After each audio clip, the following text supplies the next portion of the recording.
Сәлеметсіздер ме, құрметті білім алушылар. Мен Жамбыл облысы Сарысу ауданы Досбол орта мектебінің тарих пәнінің мұғалімі Шерен Маржан Ержанқызы. Бүгінгі біздің сабақтың тақырыбы Қытай және араб деректері туралы қандай ақпарат береді. Сынып 6 сынып, пәні Қазақстан тарихы.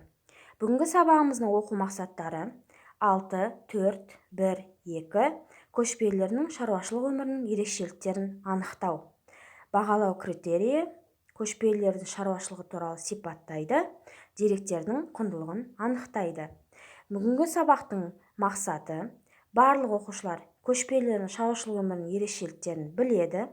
Көпшілік оқушылар көшпелілердің шаруашылық өмірі жайлы талдайды.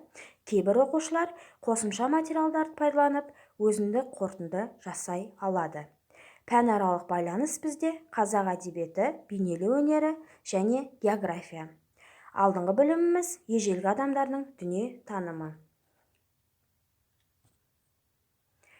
Бүгінгі сабағымыздың ұйымдастыру кезеңі сен жалғастыр әдісі бойынша жүреді, яғни психологиялық ахуалымыз. Психологиялық ахуал бізде суреттер арқылы топқа бөлу арқылы жүреді. Одан кейін сабақтың ортасы тапсырма беріледі. Бірінші тапсырма жұптық жұмыс, яғни ой қозғау әдісі бойынша. Ой қозғау әдісі бейнеролик арқылы жүреді. Яғни білімлентте берілген бейнероликті алдымен оқушыларға көрсетіп, сонан соң берілген бейнероликтен төмендегі сұрақтарға жауап береді. Бірінші, көшпелілердің шаруашылық өмірінде қандай өзгерістер болған? Екінші сұрағымыз, көшпелілердің қандай шаруашылық түрлері көрініс тапқан? Бірінші тапсырманың дескрипторы тұрмыс тіршілігіне түсінік береді, шаруашылық өмірінің ерекшеліктерін анықтайды, тұрмыс тіршілігінің маңызын талқылайды. Қалыптастырушы бағалауымыз 2 жұлдыз 1 тілек әдісі бойынша. Яғни, 2 топ оқушылары өздерінің белсенділігіне қарай бір-бірін бағалайды және тілегін айтады. Екінші тапсырма бізде жеке жұмыс, яғни Вен диаграммасы арқылы. Бірінші, көшпелілердің шаруашылықтарын салыстырады, яғни екінші тапсырманың дескрипторы адамдардың шаруашылықтарын салыстырады, екінші ұқсастықтарын жазады. Үшінші тапсырма Попс формуласы арқылы жүреді. Бұл топтық жұмыс. Көшпелінің шаруашылығына баға береді, яғни бірінші біздің ойымызша, екінші біз білеміз, үшінші оны мынадан көруге болады, төртінші себебі оны былай түсіндіреміз.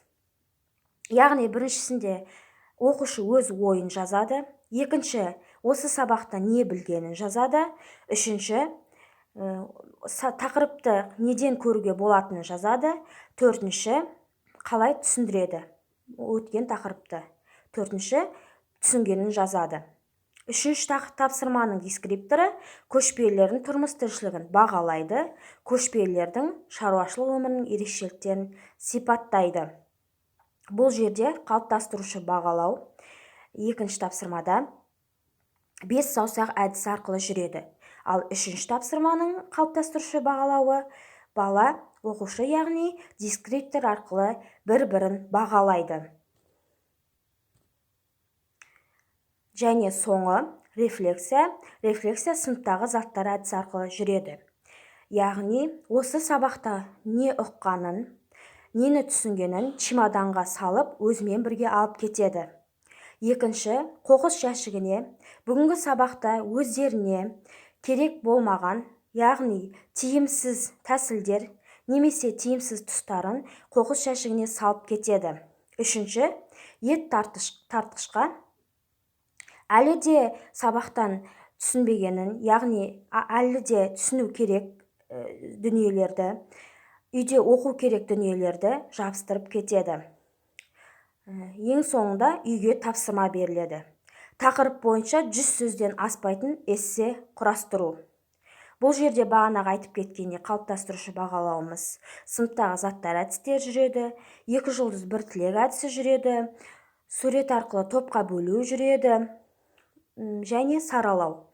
Қолдауды көп қажет ететін оқушыларға бейнеролик бойынша саралау тәсілі арқылы сабақты жоспарлаудан бастау алып, оқушылардың көпшілігі, кейбір оқушылар, яғни дарынды үшін қолжетімді тапсырмаларды орындауға бағытталады.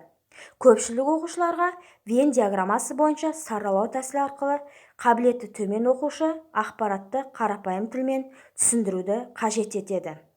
Және деңгейі жоғары оқушы мазмұны күрделі диалогты талап етеді. Барлық оқушыға диалог аясында сындарлы кері байланыс берілуі қажет. Үшінші, кейбір оқушыларға ПОПС тәсілі саралаудың бұл түрі ілгері деңгейдегі мазмұны терең ресурстармен жұмыс жүргізуге бейім балаларға арналған. Яғни оқушылар бәріне ортақ бір сұраққа жауап бергенімен, күрделілік деңгейі әртүрлі ресурстарға сүйене отырып, аз жауаптарын негіздей алады. Назарларыңызға рахмет.